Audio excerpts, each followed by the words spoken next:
during the Civil War. So he's been working on these projects, and fortunately for us, he decided to move to Austin about a year ago and be near family. And so we've been able to have him help us a bunch. So we really appreciate that.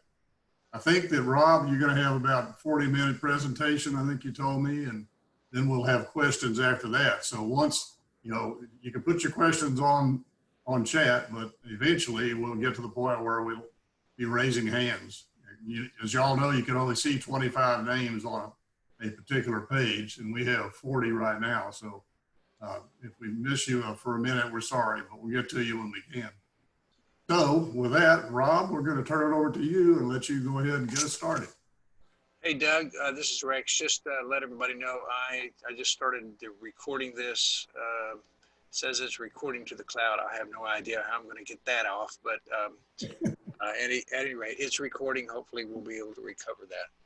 Great.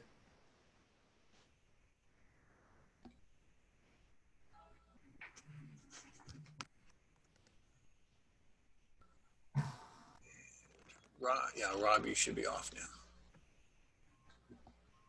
Sorry, I wasn't hearing yet. Have we started? Ready to go. Yeah. Ready to go. Sorry.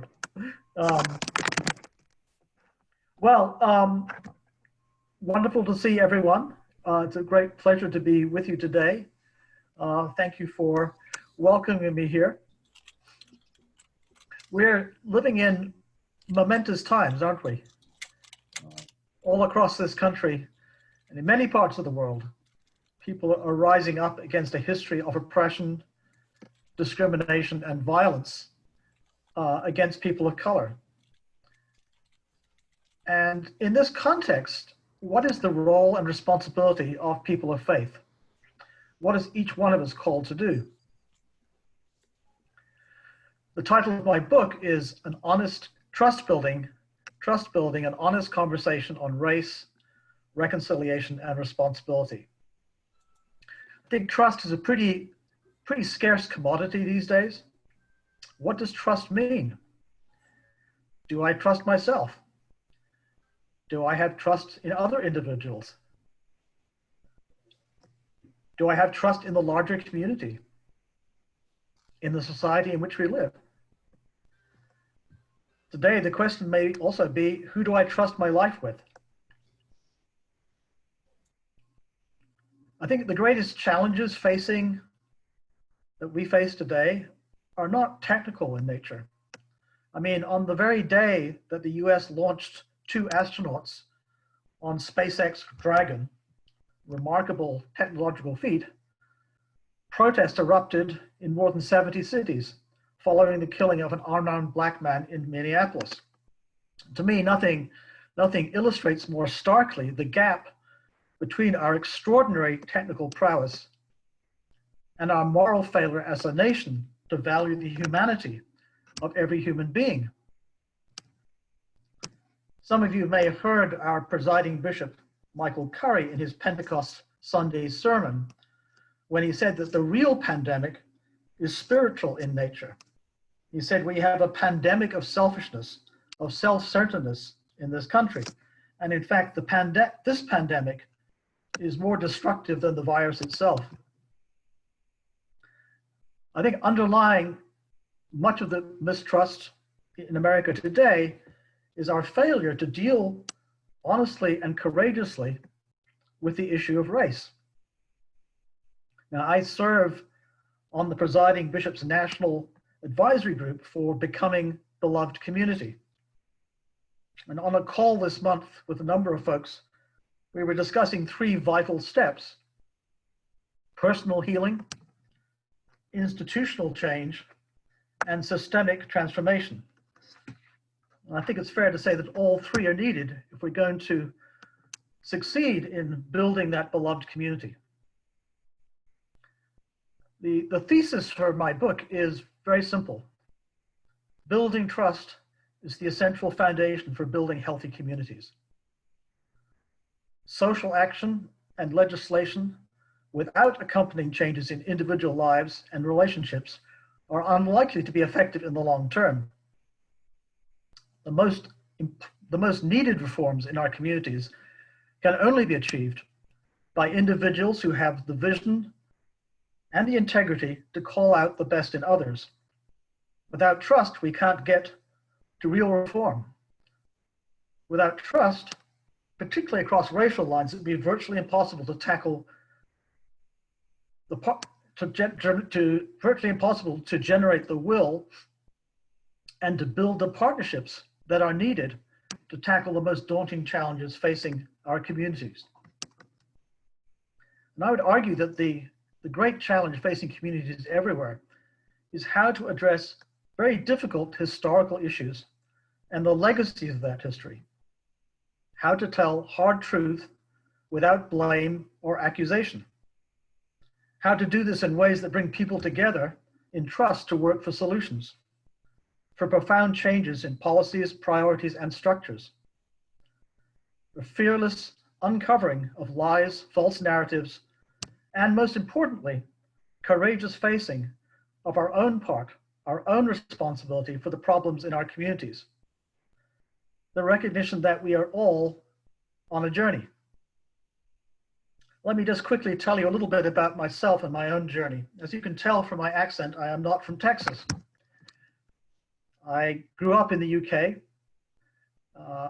As a young man, my dad was a shipyard worker in Scotland, and he grew up amidst poverty and a culture of class war. And in the mid-1930s, his life was changed by an encounter with some students from the local university who shared a vision that deep change in individuals could also help to bring about change in society and in structures. And these were students from comfortable middle-class families. They'd never met any workers before. But they said to him, we've decided that if we can cure selfishness in people like ourselves, we can begin to change social conditions. And through them, he met an industrialist who told him that during the Great Depression, in order to avoid laying off any of his workforce, he had sold his own house and moved into a smaller house. When my dad heard this, he said, well, I can trust these people. They are living what they talk about. And they were part of a movement that became known as Initiatives of Change, which is now active in some 40 countries around the world in conflict resolution, community building, good governance, responsible business practice, and environmental justice, all based on a change in the attitudes and priorities of people. Incidentally, the whole AA movement, the Alcoholics Anonymous movement, grew out of that same root. And as students, my wife and I both became involved with this international movement. We worked with it in many different parts of the world. So in 1980, we came to Richmond, Virginia, which became our home for 40 years. We just moved from there just about a year ago, last August, but we were in Richmond for 40 years. And Richmond, as you probably know, is a city that in many ways symbolizes America's history of racial oppression and division. Virginia was the first state to institutionalize slavery. Richmond, in the first 50 years of the 19th century, Richmond was the largest interstate domestic slave market in the United States, with something like 300,000 women, children, and men sold down the river to the growing plantations in the Deep South. And when the Civil War broke out, of course, it became the capital of the Confederate States. And something like 40 battles were fought within a 30-mile radius of Richmond. After the period of Reconstruction, we then had 100 years of American apartheid, like in many parts of this country. African Americans finally gained control of the city council in 1977.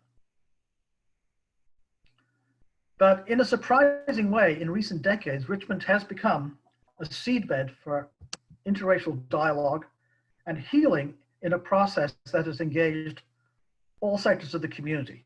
And in fact, cities across the United States have come to look at Richmond as a leader in the work of reconciliation. And the story of how this came about is the topic of my book. I'm going to talk today not about politics, but about individuals who had the courage to step beyond their comfort zones I also want to talk about the role of St. Paul's Episcopal Church in Richmond, where my wife and I were members for many, many years, and which has been playing a leading role in this process in the faith community. We chose to live in one of the city's only integrated neighborhoods, one of the first integrated neighborhoods in Richmond. And we subsequently enrolled our 3 sons in the Richmond public schools. Now, by the time we arrived in Richmond, 2/3 of the white population had deserted the public schools and had either put their kids into private schools or had moved out into the largely white suburbs. So our kids were part of a very small white minority. And on the day we moved into our neighborhood, there was a knock on the door, and there was an African-American woman, and she said, "My name is Audrey Burton, and I come to welcome you to the neighborhood." And it turned out that they were our immediate neighbors. They were civil rights activists, Audrey and her husband, Collie, who had led the voter registration drive, which led to the Black majority of the city council in 1977. They were intrigued by our international experiences, and they're intrigued by the approach to change that we had been talking about, and we quickly became friends. The Burtons were carrying the scars of racial oppression, and they were also dissatisfied with some of the usual approaches to community change. I remember Collie Burton saying, he said, "You know, we spent so much time, we spent so much effort in changing structures, but we had to keep going back and doing it again because we did not change the hearts of people." Audrey grew up in Louisiana, the daughter of a Pentecostal minister. And she said there had been a buildup of pain, of anxiety and frustration caused by racism, by the way I had been socialized and shaped by society. There was a need in myself to release a drowning spirit.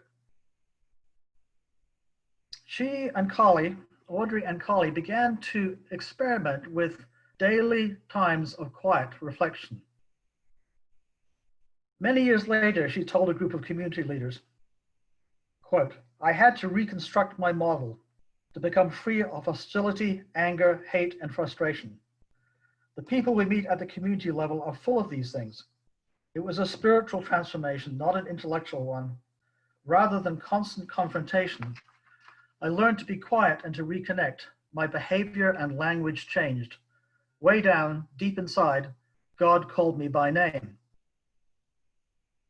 Now, the Burtons' home became a place of welcome, refreshment, and inspiration for people of all backgrounds.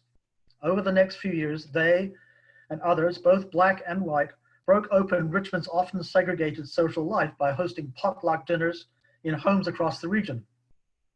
Over fried chicken, spaghetti, or ham biscuits, prejudices dissolved and friendships formed. Sometimes a community leader, a police chief, a school superintendent, or a county supervisor would join the group for informal conversation, and a rare opportunity to meet with people who were not pushing an agenda. So in unexpected ways, potlucks led to new partnerships. Now, one new relationship in particular stirred a lot of interest. Burtons decided to extend a welcome to a senior white administrator whom they deeply distrusted and whom they suspected of racism. Mr. Howe Todd had a distinguished 40-year career in local government. But he and Collie Burton had clashed publicly over the allocation of community block funds. But Audrey and Collie decided to invite Todd and his wife to a barbecue at their home. It was the start of a very unusual friendship. They agreed to talk honestly. Some months later, an African-American executive of a nonprofit organization remarked to me, "You know," he said, "Howe Todd used to be known as someone who never listened. Whenever I went into a meeting with him, I always felt that the cards were stacked, that decisions were already made. Now he really listens to what I have to say." Always an enthusiast, this veteran city manager was so convinced of the importance of his newfound perspective that he called a special meeting of all city government department heads to tell him about it. This new relationship created ripples right across the city. There are many other examples in this book. A leading banker decided to speak out amongst his colleagues on racial issues. A retired secretary invited Walter Kenny, a new black councilman, and his wife, Mamie, to her home for tea. It was the first invitation the Kennys had ever received to a white home in Richmond. Walter subsequently became the mayor and the leader of this work of racial reconciliation. Miss Cleland Donham, an institution in Richmond, was the leader of the Junior Assembly Cotillion, which offered a dance school and manners for children of the city's white elite. And she said, listening to an African-American explain how he felt about the history of racism, she said, I saw clearly my own false pride in my ancestors and all those beautiful plantations along the James River. Standing out like a bolt of lightning was the hurt, the pain, and the suffering of slavery. But most of all, the seemingly small hurt stood out. My own arrogance, slights, my thinking that they, the blacks in the East End, had their place, and I deserved my place in the West End of town. Cleland opened her home to people of all races. She sold her prize tobacco stock to help finance a Center for Racial Reconciliation in Richmond, which was a pretty radical step for a Virginian. And although she was a proud Southerner, she tells of visiting a cemetery where thousands of Union soldiers lie buried because she wanted to say thank you for saving my country. Now, these stories illustrate an important value. Each of us needs to take an honest inventory of our own lives. And I often go back to the saying of Howard Thurman, the great civil rights leader and theologian, who wrote, "The root of what I condemn in others is found at long last in the soil of my own backyard. What I seek to eradicate in society, I must first eradicate in my own heart and life. There is no substitute for this." Now, the demonstration of changed lives and changed relationships, such as those I have described, proved much more powerful than simply engaging in exhaustive analysis of the problems or simply advocating for others to change. I also had to change some of my attitudes. As a young liberal activist from Europe, I found myself reacting intensely to the very conservative environment in Richmond of those days. My worldview and my experiences were dramatically different from some of the people I was encountering. And I was sometimes frustrated and judgmental. And I learned a lot from my friendship with a black lay preacher whose name was John Coleman. And he said to me at one point, he said, "You have to build a bridge of trust that is strong enough to bear the weight of the truth that you are trying to deliver. You have to build a bridge of trust that is strong enough to bear the weight of the truth that you're trying to deliver."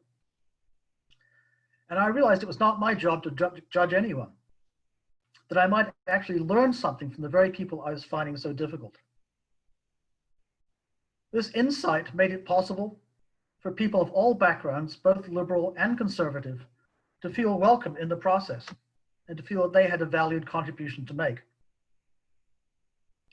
And from such simple beginnings, a network known as Hope in the Cities emerged, became known as a place where honest conversation could take place and where individuals could have courageous personal choices to move beyond their prejudices and their hurts to take constructive action. This movement was characterized by the realization that it must hold itself accountable to model the change and the new relationships needed in the wider community. It determined to take the risk of approaching as a potential allies, even those who appeared difficult to work with. It held up a vision of what the community might become in the belief that difficulties, even painful history, if faced honestly, can become assets. And finally, it recognized that transformative change requires a change in the hearts of individuals as well as instructors. And in 1993, this led to the first ever public walk through the city's racial history, where people of all backgrounds walked together to mark places previously too painful or shameful to remember. plans for a major memorial and heritage center are now underway at the very site of the former slave market. A few years ago, the governor, who happened to be a Republican, pledged $11 million of state funds, and the city allocated another $8 million. Universities, libraries, and museums formed a consortium committed to telling Richmond's history honestly and truthfully and inclusively. And long before the current public debate about statues, Richmond erected a statue to Arthur Ashe, a Black Richmonder who became Wimbledon champion. A white leader of the business community led the campaign to put that statue on Monument Avenue. Another statue honors Maggie Walker, also an African-American woman, the first woman to own and lead a bank in this country. And most remarkably, in December 2019, Rumors of War, a 27-foot tall sculpture by Kehinde Wiley, was unveiled in front of the Virginia Museum of Fine Arts, the most expensive purchase in the museum's history. Portrays an African-American, a young African-American with dreadlocks, atop a horse in a pose strikingly familiar to the statue of Confederate General Jeb Stuart just a few blocks away, or at least where Jeb Stuart was until a few days ago. We even approached the newspaper, which was notorious for its racist attitude over the decades, as a potential ally. Editors invited us to take their staff on a history tour of Richmond to sensitize them to the community. News coverage changed dramatically. You can read the whole story in my book, but we ended up co-hosting major public events together. And over the years, hundreds of dialogue circles convened across the city. And we developed a model for honest conversation and healing that was developed by other cities in states across the country. And the frame for these dialogues is simple. What are our personal experiences, our personal stories? What are the experiences and stories of others? How do we synthesize what we've learned and how do we synthesize what we've heard and learned to help us understand what is happening in the wider community? What is the role of repentance, forgiveness, and acts of reconciliation, acts of restitution and repair? And what commitments will we make personally as a result of this experience and new understanding?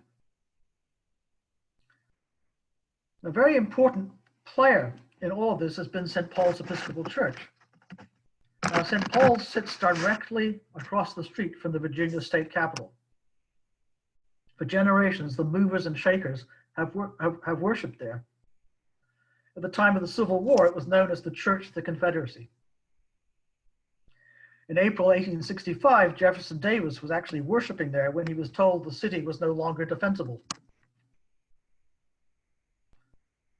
And I was part of a history and reconciliation initiative which has now been active for 5 years. And it was really thanks, I think, to the inspired leadership of our former rector, Wallace Adams Riley, soon after the massacre in Charleston, that this committee got underway, a history and reconciliation initiative. And the committee has conducted a deep dive into the archives, which revealed the extent of the congregation's involvement in Richmond's slave economy, its promotion of lost cause theology, mythology, and racial hierarchy, as well as significant work in recent decades to promote dialogue and to address needs in education and housing. Our historians, Chris Graham and Elizabeth O'Leary, tell us that the resources that made the church came directly from the profits of factories and businesses on the backs of enslaved Africans. Chris Graham said that little is known of the people who built the church. But he said this story is less about how slavery built the church and more about how the church built race. St. Paul's supported a widely held theory that claimed God ordained racial inequality and that it was the moral duty of whites to govern blacks. Quote, they defined the enslavement of humans not as an act of violence, but as benevolence, which they justified by their Christian faith, says Graham. People at St. Paul's were fully invested emotionally, financially, spiritually in the Civil War.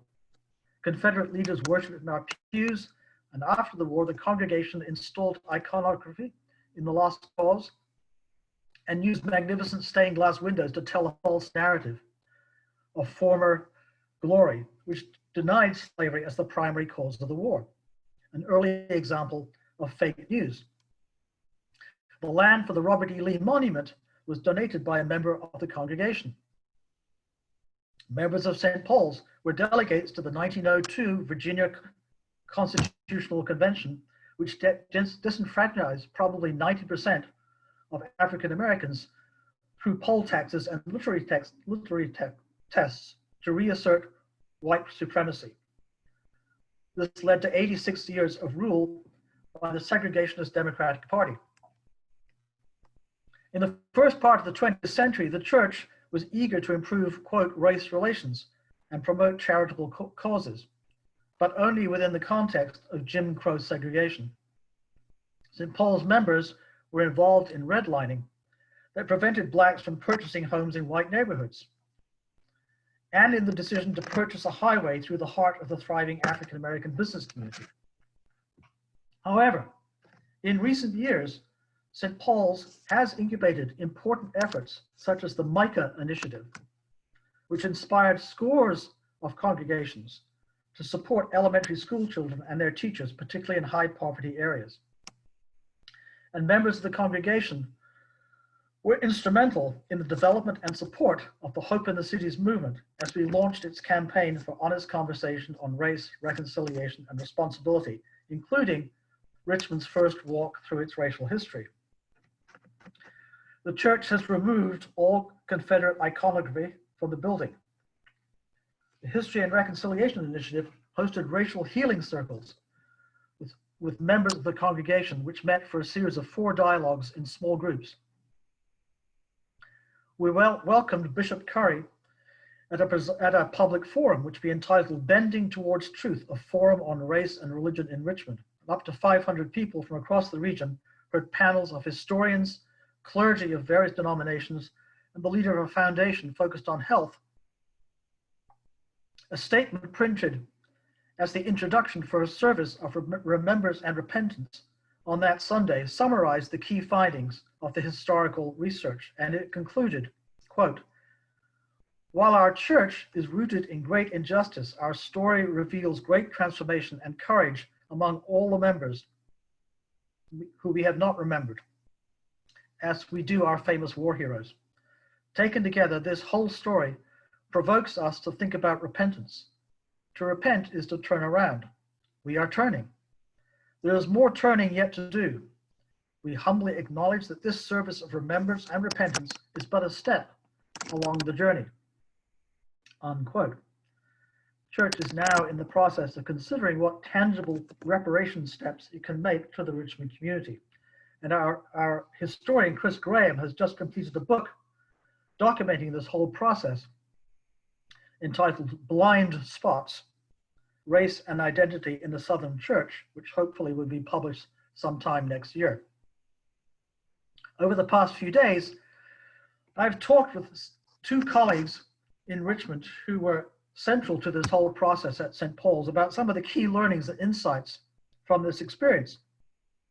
And I'll just share a few of them. 1, congressional buy-in and communication is important in keeping folks on board in what could be a challenging process.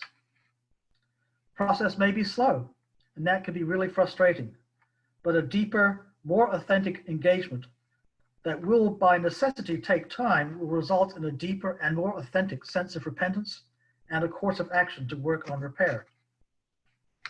Secondly, a broad view of history will lead to a greater sense that people and their institutions change over time. Being part of an active and evolving history is freeing in some respects because it gives permission to continue the evolution. In doing the research on St. Paul's, we did not simply seek out historical examples to be enraged about, ashamed of, or to argue with. Instead, we sought to understand and explain why they did what they did, based on taking their own explanations seriously. We can be empathetic towards our ancestors and at the same time be horrified by what they did. In the case of St. Paul's, we were not dealing with virulent and violent racists. As unbelievable as it sounds, these folks in earlier generations genuinely believed that they were doing what at the time was best for white people and black people together. It's a huge intellectual hurdle to get over, but it's true. And they comment, this is a lesson, there's a lesson in us, there's a lesson in that for us do-gooders today. How will future generations look at what we're doing now? 3, the greatest privilege for white people is to get a chance to hear minority people talk to them. This can best occur where white people are in a minority. One way to pursue this is for some clergy or lay leaders to ask black clergy or lay leaders to meet with them and ask for their help. Specifically say, our church is seeking to examine its racial history. If you were doing that, what are some of the questions you would want us to be asking? We're not asking you to do our work for us, it's our work, but we are aware that some of the fundamental characteristics of white privilege is systemic blindness and cluelessness. 4, white guilt is the biggest barrier to white understanding and to white racial learning. The second is white cluelessness, sometimes called white privilege. And finally, one of the most important issues of our time is to move the racial conversation from racial prejudice to systemic racism and to help people examine the difference. One is bad neighborliness, the other is permanently oppressive and produces the other.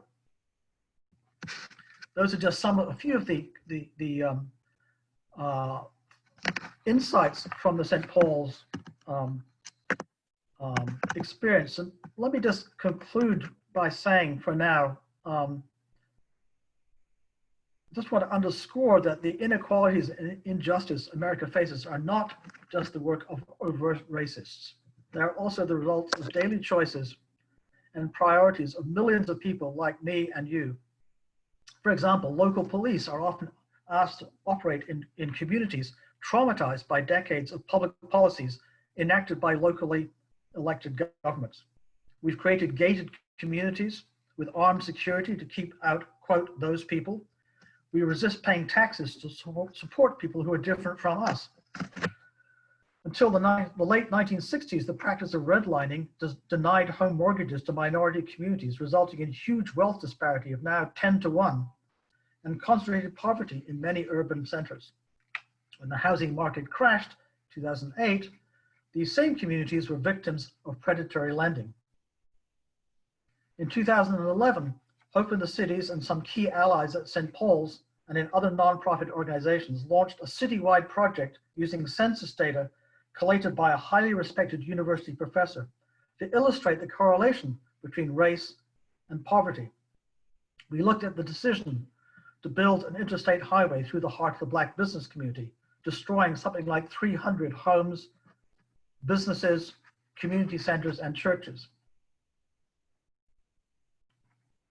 As a result of this study, the city created its first anti-poverty commission. At least 50% of the people serving on this commission were themselves people living in high poverty neighborhoods. And this in turn resulted in the creation of the first permanent office of the Office of Community Wealth Building. I can tell you more about that if you're interested. But just to say that in this model of honest conversation, these conversations around racial healing, dialogue is much more than a tool with which to exchange information. It can, I honestly believe, lead to transformation in individuals, in relationships, and if sustained, in society. It moves us to action because it touches us at our deepest point of motivation. When we experience dialogue at this level, we respond and behave differently. We relate to other people differently. And we choose different priorities in our lives. Our friendships, our interests, our worldview are all deeply affected. In honest conversation, people become connected and involved. The frustrated or the disillusioned find hope, and the alienated see those on the opposite side in a new light. Insight, new relationships, commitment to action. These are the fruits of good dialogue. Such dialogues create space where people feel able to express their deepest emotions. Listen carefully, find the courage to shine a spotlight on their own responsibility for change instead of accusing others. We need to persist in these difficult, courageous conversations. It will not be comfortable. But as the New York columnist David Brooks remarked the other day, the more uncomfortable the conversation, the more I learn from it. This dialogue could spur creativity and help to build the diverse, multi-sector partnerships that are essential in reimagining our country, healing our wounded relationships, and achieving the radical systemic transformation that the hour demands. So I think I've talked long enough. I would be happy to try and answer any questions. Doug, I hand this back over to you or whoever is leading us through this next process.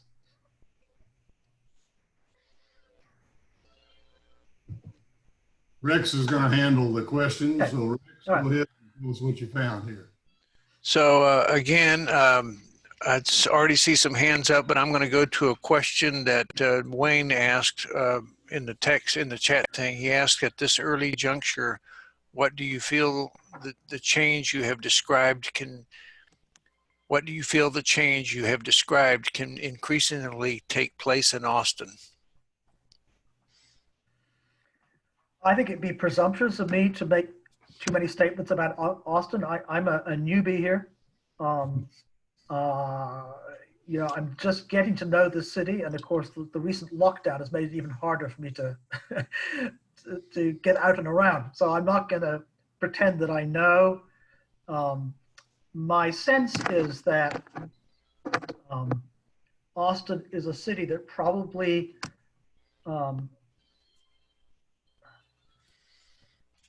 may not have yet had a really honest look at itself.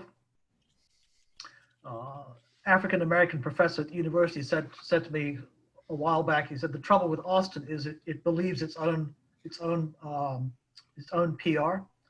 In other words, we sort of look at Austin as sort of highly liberal city. I've got to say that I said to someone else the other day, she was an African-American, and she agreed with me. I said, in some ways, I find Austin a more segregated city than Richmond. You know, the social economic divisions are very, very stark here. And as I say, I don't pretend to know, you know, where that conversation should begin. But I do think that it's an important conversation. And of course, you know, in a way, you're dealing with a very different demographic from what we have in Richmond, which is Richmond largely a 50-50 black-white population with a small, growing but small Latinx population, whereas of course in Austin you have a much larger Spanish-speaking population, and the whole history is different.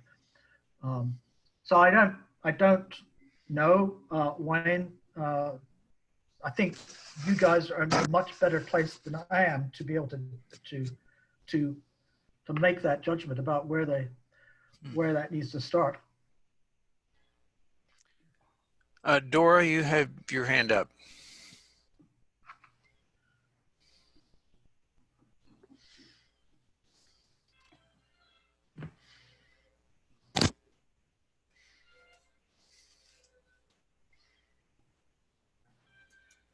Dora, you're on mute if you're trying to. Yeah, I just tried to unmute you. I think that worked. Oh my gosh. There you go. So, can you hear me now? Yes. All right. Yeah, I'm at work, so it looks a lot. My question is, I noticed on the film that we watched of Mr. Corcoran's groups in Richmond that they were racially diverse and they were socioeconomically diverse. And how did you get to, I really strongly suspect that's the secret of the success of those groups, because here a bunch of upper middle class white people who attend one church are going to sit around and talk to each other. What are we going to learn? I'm really want to learn, but it's sort of like people who have information to give me and don't have their own biases in the way. And that's, I don't say that to demean people or to, it's just that people may not be thinking, you know, we all think through our own filters, me too. and I'm sort of wondering how you got such diversity involved in these groups. Was it just confined to one church, and the church you went to, St. Paul's, is more diverse to begin with? St. Paul's is a more it's still a predominantly white church. It is increasingly the diversity has definitely increased over the last 10, 15 years, quite remarkably, quite markedly. But I think the question about how all these people were engaged, I think early on, I think we were constantly asking ourselves, and when I say we, I mean a bunch of folks in the community who had come to similar conclusions that there was a need for an honest conversation. And makes sense so far. Now you're on mute. I'm sorry, I thought maybe it was my fault. let me try again. Sorry about that. I didn't realize I was muted. You got your there's a need for an honest conversation. I think I think you were asking about St. Paul's, which yes, it is a more it's a little bit more diverse than St. David's. I think in recent years it's become markedly more diverse than it was. But on the larger question about how all these people became engaged, I think from the beginning we were very intentional about asking ourselves, who needs to be at the table in order to have the conversation, right? Mm-hmm. So you have to ask yourself all the time, well, if we're going to make a difference in this community, who are the voices that we need to hear? What is the conversation that's not taking place, and who are the people who need to be part of that conversation? And certainly for me, it meant a lot of time just going out and listening and learning, and discovering who was doing what. We decided early on that Richmond did not need another organization. Lots of groups and nonprofits and others all doing stuff. Part of the problem was they were all talking to themselves. I think you said something about that, right? So, and so we felt our role was to create a space of welcome where people could feel they could come and be heard, whoever they were. And it was a very organic process. It grew over time, and someone would be part of a conversation and they'd say, well, we really need to meet so-and-so. And so we go and meet so-and-so. And I think it was a huge gift to me personally that early on, like I talked about our neighbors, Audrey and Collie Burton, that friendship was hugely important. Mm-hmm. I mean, that gave enormous credibility in the Black community. Right. They also paid a price. I mean, they lost some friends who said, well, what are you doing consorting with these white folks, So they paid a price for that.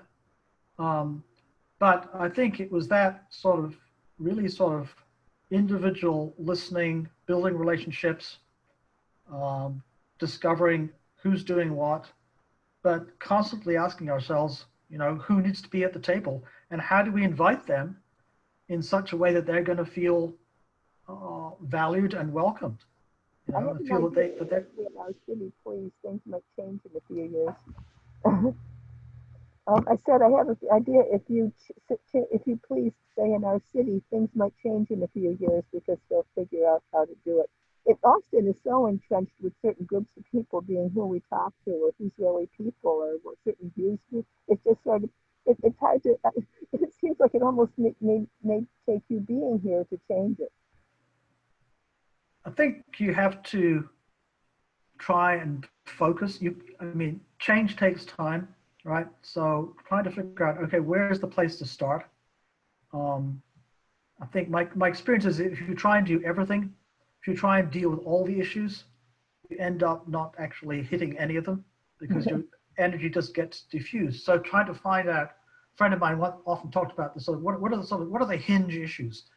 What's the hinge issue that if we dealt with that, it would touch other issues also? And so being willing to sort of start small, do really in-depth work, ultimately that will have a wider impact. But I think it's often a mistake to sort of try and, create a huge sort of movement before foundational work has been done, and I think that's really important. Chuck, I think you had your hand up early on, or did you? I did not. I do not have Oh, a question okay. right You were now. just Thank you. applauding. Okay. Yes, yes, yes. Okay, I was gotcha. applauding when Rob finished. I was saying thank you. Yeah. Nice to see you, Chuck. Yeah, nice to see you too. Okay. Oh, good. So I've got another one from Catherine. It says, during the recent demonstrations, was there something different or better that you saw in Richmond that may have been a result of interracial conversations? Yes. I mean, there's always things going on at many different levels, right?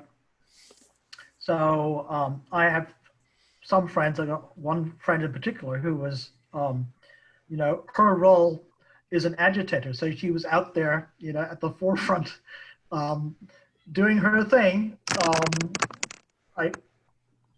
Some of it I think was good, and some of it I'm not so sure. But anyhow, that was her role, was out there agitating. But the reality is that, you see, a lot of a conversation has been going on in Richmond for several years. I mean, 3 years ago, the city council had appointed a commission to consider what to do with the statues on Monument Avenue. So there was already a conversation going on. I know that some of my colleagues had been providing sort of behind the scenes advice to the governor, because the governor, I don't know whether you read his statement when he announced the removal of the statues. He made an extraordinary statement. I mean, it was extraordinary for a Virginia governor to make, when it was a detailed deconstruction of the false narrative that had been up there in these statues. And it's really worth going to YouTube or whatever it is and just listening to what he said, because that was a powerful statement. And I think it reflected some of the work that's been going on for many years.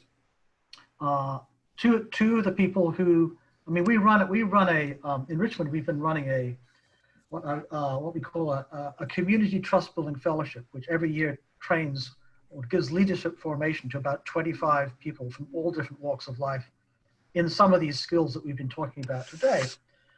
One of those people is now on the mayor's, is now the chief of staff for the mayor. Another one is now the advisor to the new police chief. Two more are on the advisory board for the mayor. Another one is a member of the General Assembly, which is supporting the governor and what he's doing. So, we've been, over the years, steadily embedding people in the community to do this work. And so it doesn't surprise me at all that, in fact, on the whole, the process in Richmond of actual removing the statues was done through a unanimous vote on the city council, right?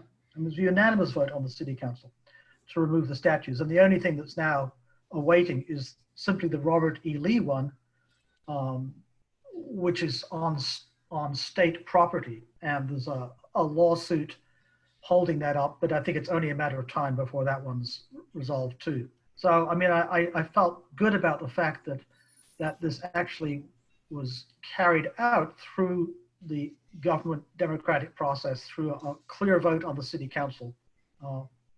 So I think a lot of that has to do with the fact that there's been dialogue going on for a long time, in different ways.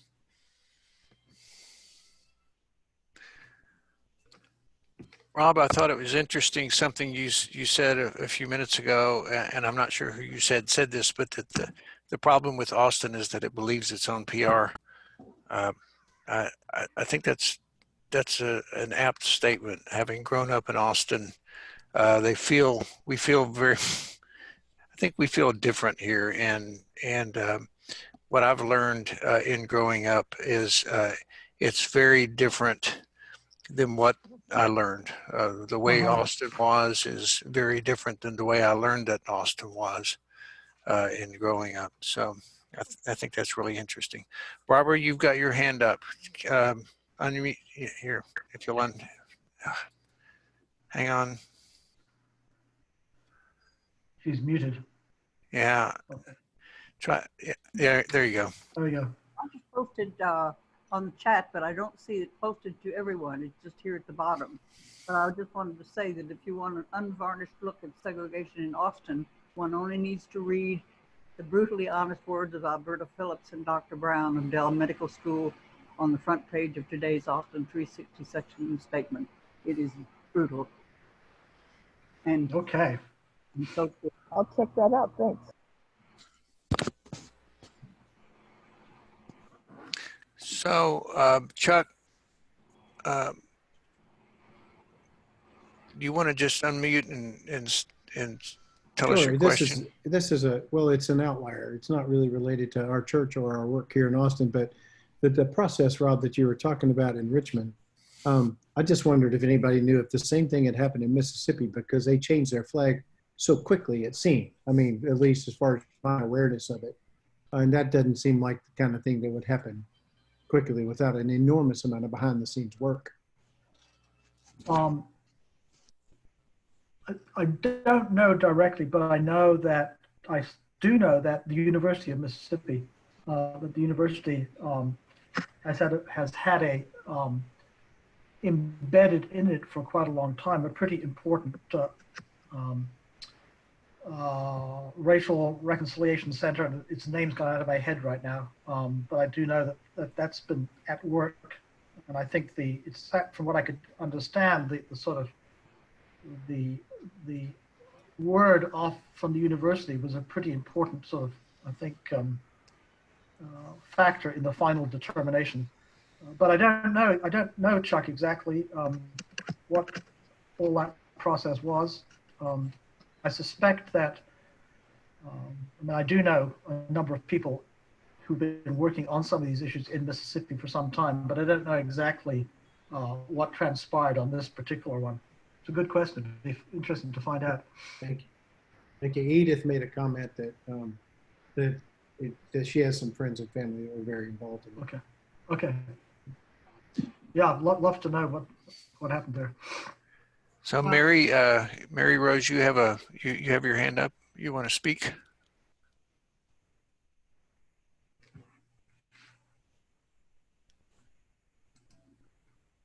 Hello, Mary. Okay. I think Edith, did you have your hand up? Can you unmute yourself? There you go. Yeah, my niece and her husband are live in Jackson, and Oh, they're yes. very involved. And I know that I followed some of their comments mostly on Facebook and Instagram, but it was a really long process. It seemed fast when our news, but it went on for quite a while, and I know it was very contentious, and there are still a lot of people who are extremely unhappy and vicious about it.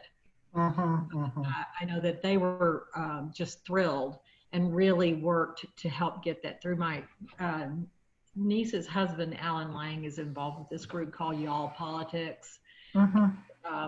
It was a real difficult time, but they are thrilled, just absolutely thrilled. In fact, my brother, Armstead Powell, who used to go to St. David's, he and Virginia moved to Jackson to be near Holly and Allen. And of course, they're not thrilled with Jackson politics. Of course, Jackson is also the home of, some of you will be familiar with the name of John Perkins. John Perkins grew up in Mississippi, African-American, was badly beaten by a state trooper. But he went on to found what is known as the Christian Community Development Association, which is now active, I'd say, particularly in sort of evangelical circles all around the country. It's a very significant movement within the, you might say, the progressive evangelical circles, the Christian Community Development Association. And John and his colleagues have been based in Jackson for many years. They've been doing work there and all around Mississippi for many years. So, you know, there's just, as I said to a colleague the other day, you know, one of the things that strikes me is the enormous support, cross-generational, multicultural, multiracial support that this current Black Lives Matter movement is receiving. And part of the reason for that, I'm quite convinced, is the fact that over the last decade or more, probably 2 decades, there has been an enormous amount of work going on at the grassroots level. I mean, you've got communities all over the country, where people have been engaged either in their faith community or their nonprofits or different ways, dialogue issues. So there's been a steady growth of awareness, in fact, and I think in a way we were at a point where this thing was ready to sort of take off, and that's one of the things that gives me a lot of encouragement. Is I think in many ways, you know, there's a really interesting sort of multi-generational, multicultural foundation that is actually which is there, and hopefully will help to give support, because clearly the protests and removal of statues is just, you know, a tiny part of what has to happen. You know, I mean, and this takes real, sustained, careful partnership building work to actually achieve systemic change, right? So yeah, so I think partnerships, diverse partnerships, become absolutely critical. So Doug, we're right at 3 o'clock, but I have 2 hands still up. Can we go a little bit longer, or? I think so, and then I'll do a wrap up after those 2 hands. Okay, Mary, I think I've unmuted you, so I'm still not hearing you. You've got something muting you. How's that? Hey, can hear you now. Great. Yes. So this is probably a longer question, so don't put it in your bonnet for later. But you made this reference to lost cause theology, and lost cause I understand to be a reference to slavery in a view of the efforts. But you know, I at some point would welcome your thoughts on, do you see vestiges of that in current theology? Do you see things we should be aware of that we say or do today that are influenced by what you referred to as lost cause theology? And again, it's probably too long a question for 3 o'clock. Yeah, I mean, actually, what I meant to say was lost cause mythology rather than theology. Yes, I mean, yes, it's a big topic. It's really important because, and there's some really excellent books out there now, sort of really exploring how we got to this point, because the Christian church was absolutely central in creating this mythology. I mean, it's really, really important for us Christians to understand that.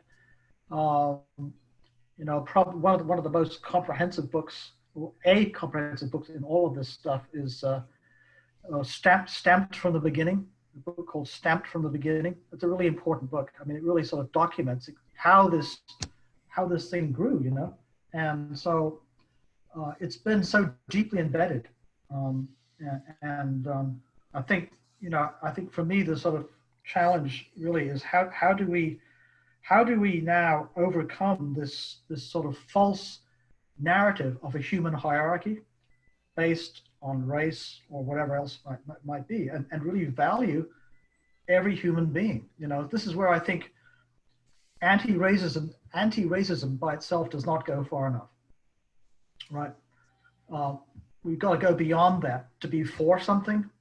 And how do we get to the point of really deeply valuing every human being, regardless of who they are, even if we deeply disagree with them? You know, I mean, I was unexpectedly listening to a broadcast by, you know, this young radical member of Congress in New York.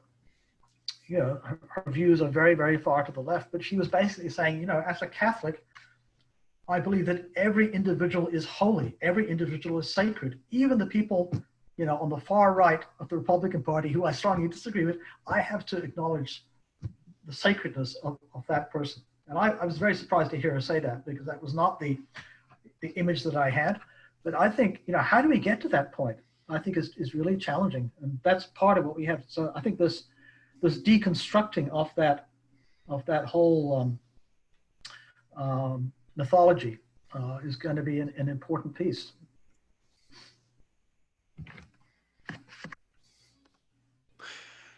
Okay.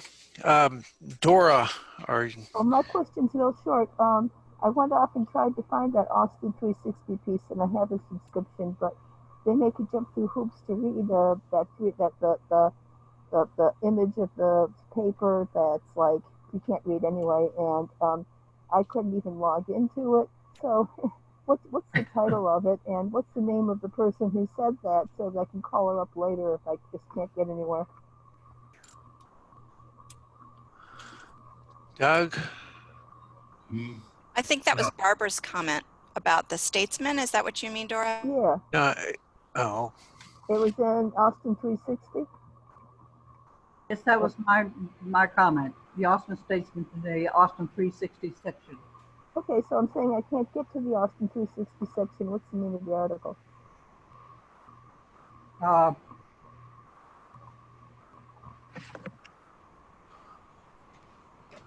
It's in caps, great big ones. I still hear the N word in progressive Austin. So I hear the N word. Oh, I hear it a lot. I mean, or the equivalent. But I've only heard it for a year, so maybe I just get out more. I hear the N word in progressive Austin. Okay, thanks. Rex, is that what you have left? Or are we ready to wrap up? I think that is it. Okay. Well, I want to just give you all a little discussion about where we go from here. We started this process about back in January and had a committee of about a dozen people who've been working on it ever since. We have been in dialogue circles ourselves for the last 8 weeks. We skipped every 2 weeks. We did 4 of them. So we've done 4 of them. And we thought, it wouldn't be proper to ask people to get into one of these circles unless we had actually done it ourselves and believed in it. So we have. And we're going to be having our facilitator training next week, same at this time, but that's just for the dozen or so that's part of the committee. Then in August, we're going to start the circles. And I hope to start at least 2 of these circles. Initially, there'll be 2-hour sessions. We'll probably do 4 sessions like Rob had said they had done before. And after those 4 sessions, it'll be kind of Labor Day weekend. So we'll take a week off, come back with more of the same sessions and start using the Sacred Ground literature, the curriculum produced by the National Church, because they have some very good information also. But anyway, so look for the circles, the healing circles coming up, and it'll be advertised in the Abbey as soon as we have our training and figure out exactly how we're going to schedule those. And in the meantime, if you have an interest, go ahead and contact me by email or telephone. Tell me what your interests are. And, we want to get as many people involved as we can. So we will definitely want to expand our group as we go along. So that's all I had. Anybody else have anything for the good of the order?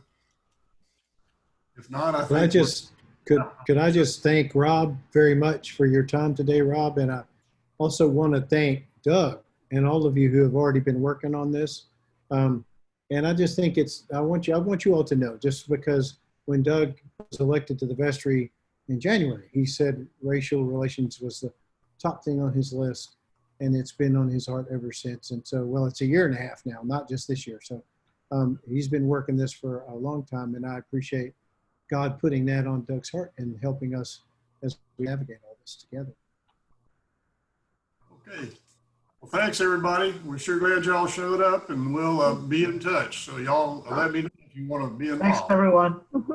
Thanks, Good to be with you. everyone. Y'all have a great week. Thank you so much. All right. Take care. Thanks so much. Yeah.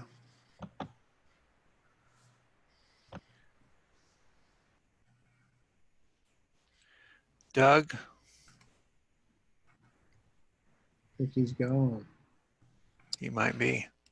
Yeah. I'm going to stop the recording. I hope I can figure out how to get it back. I don't know what to tell you about that. This Zoom stuff has got me kind of buffaloed. Were you the host? You were the host, Rex? Doug was a host. I became the co-host. So I guess the only then reason it's in Doug is it's still in your on. file. It'll be there. I mean, you can save it either to your computer or to the cloud. You'll have a choice. It went to the cloud. My Okay. question would be, how do I get it back? But I think you just go to your Zoom account or his Zoom account, and it'll be there. It'll say it's a tab that says recordings. Right, exactly. That's right. It'll be in his account. okay, and I'll talk to Doug, but probably what we ought to do is get it to Rebecca to put on in the Abbey somewhere. Yeah, cool. She'll be asking for it, I'm sure. Yeah. Rob, thank you for your words Thanks, today. Rex. It was great. Thanks a lot. And Doug and Chuck, thank you for getting on. I was happy to be here. I see those fish behind you. Are you going to be doing some more fishing? We might get out in the morning, but I think we're getting kind of close to the end of our fishing. Just because, we were on vacation last week, so fishing was easy. Right. But I'll show you one picture that came out really well. I don't know if you could see that, but yeah. That's a nice stringer of reds. Whoa, Those are all nice. 22, 21, 22, 23 inch long redfish. Wow, that's awesome. Great. That was great. Nice. Yeah. Okay, guys. All right, take care. I'll see y'all later. Right, Bye. okay. Bye.